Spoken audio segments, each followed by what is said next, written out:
organic मुरा बस्ने यहाँ चाहिँ तिमीले एकदम कम्फर्टेबल छ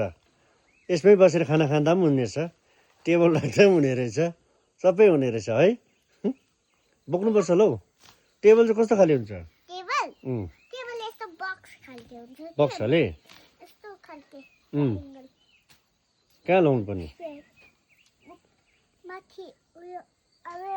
हामीले सोचेको छ घरमा छ नि उयो घर गरम हुन्छ कोही बेला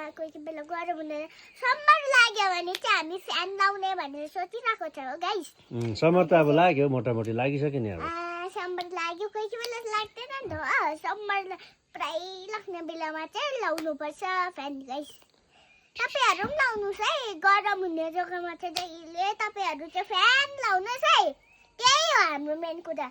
तपाईहरु कहाँ सुत्छ नि त्यहाँ उयो चाहिँ कहाँ पनि लाउनुस् हो फ्यान मान्छेहरु आउँछ कोही बेला गेस्टहरु आउँछ हो गाइस अन्त चाहिँ तपाई मान्छेहरुलाई सुत्ने दिने बेलामा बेड हुन्छ